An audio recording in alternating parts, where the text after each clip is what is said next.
I knew I was in that craft, and it just freaked me out. What did it look like? You went out the door. What did it look like there when you left the door? Well, it was just there was a passageway. It was lit from above.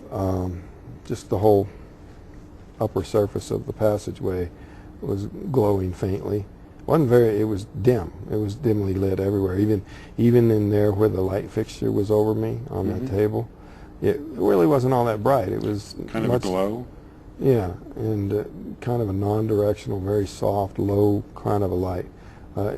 If we were going to try to read by that light, it really, wouldn't be enough light. Okay. So it was dimly lit in there. Speaking of reading, that brings to mind, what about eyes? You hear so much frequently about. Well, when they came around and came towards me and I started striking out at them with this thing, they all stopped and they just stared at me there for an instant before they turned and left. And it was right then, that moment in which they were all three just looking at me in a way that it was actually the focal point of the fears that I had in the whole aftermath of the experience was those eyes looking into me. Was it the stereotypical thing we see on television with the large black almond shape? Or? Well, no, and these eyes blinked. I actually saw them blink. Okay. It was not some kind of a fixed insect-looking eye kind of thing at all, but there was a look there, not from expression, but I don't know how you know how if at the zoo you look at an ape and they look at you and there's something different about what you see in the eyes of an ape compared to other animals, It's kind of like that, There's a sort of, Was it a pupil and iris type thing? Yes. Yeah, oh, really? It was. Well, then, the size of a human's? Or? Oh, much bigger. Very large eyes, Okay. Were their heads larger? Or yeah, their heads were pretty big for their bodies. Okay. Yeah. Was and it hairless. Triangular shape? Well, they had small jaws. The lower part of their face was small, and then the upper part that would correspond to our cranium was pretty large. Okay. Oh. Again, after you had gone out into the hallway, what was your experience? You, I believe, went in the opposite direction. You said they went to the right. Yeah. You went to the left. Yeah. What was your experience moving from there? Well, I was just trying to get away from them and out of there any way I could. Just kind of a mindless, flight, like you say. But the passageway was curved, and curved so tightly that I couldn't see very far ahead and couldn't see behind me to see if they were chasing me. So I was just kind of in this torn situation of, running from something I don't know if it's there and running toward I don't know what because I can't see that far ahead. What about your experience about any other part of the ship that you got to? What did that look like? Well, the entire surface of the inside of that ship was a metallic, sort of a matte, non-reflective look, and pretty featureless. There weren't buttons and lights and dials and stuff all over the place like you'd see in a science fiction movie. It was a very featureless environment, very clean. But the one hope that I had of finding a way out was this one room I came to that had some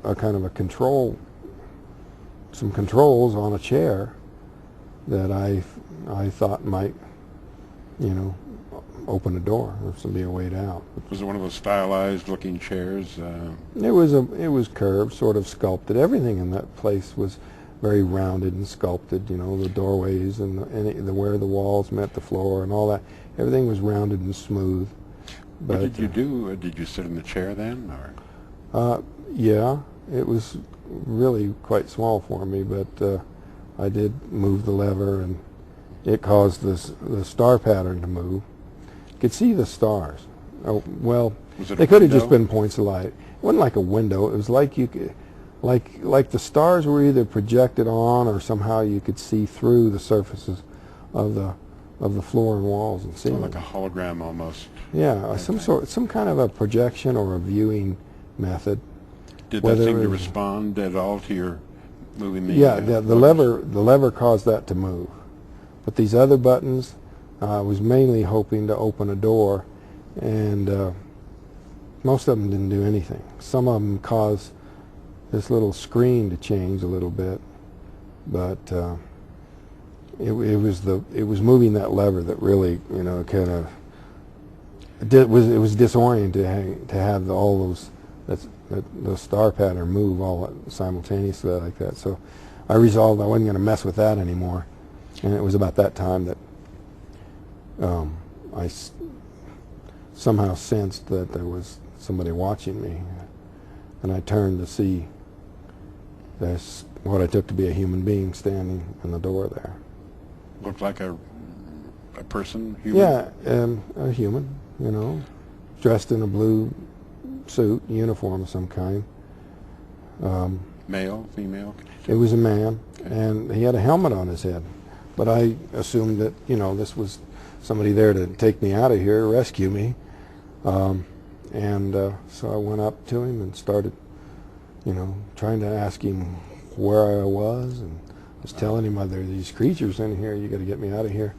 And he just, he didn't answer. He just took me by the arm and led me out of there. And somehow you ended up on a larger area from this craft, is that right? That's right. He took me outside of this craft. Now, I don't know if it was inside of there the whole time, or if it was taken into there during the time I was running around trying to find a way out. Mm-hmm. But I know that when we left the craft, it was at that time parked inside of this large room. I don't know whether that was a part of a larger craft or some building somewhere, but I was taken out of there into another room. A larger facility? Well, it was a smaller room. Out of the big room down a hallway to a smaller room, and he put me in a chair there, and there was some other people in there. He left. They weren't wearing helmets, so I started trying to ask them where I was and what was happening to me. But instead of answering, they just started leading me over to this table and trying to get me to sit on it. We've got a very limited amount of time, unfortunately, but I'd like to touch on a couple of highlights as we wrap up. You found yourself on a night road? Yeah.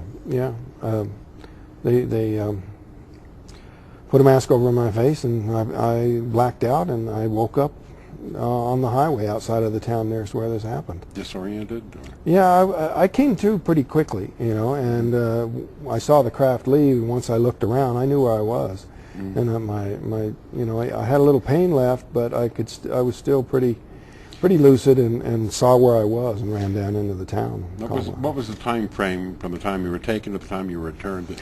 Well, this was 5 days later, but at the time I thought it was the same night. You know, I'd been unconscious, and I had no memory of anything but this brief period of conscious time, so I thought it was the same night. It was quite a shock to find out it wasn't. What a bizarre experience.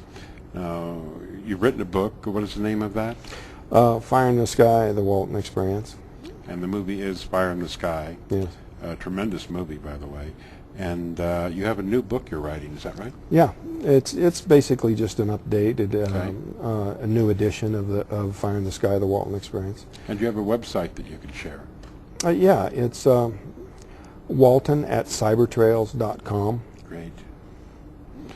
Sorry to wrap this up so quickly, but we just had a brief moment, and hopefully this will be an introduction to some people so they can take a look at your website, hopefully get your new book, and certainly relook at the movie if they haven't seen it so far.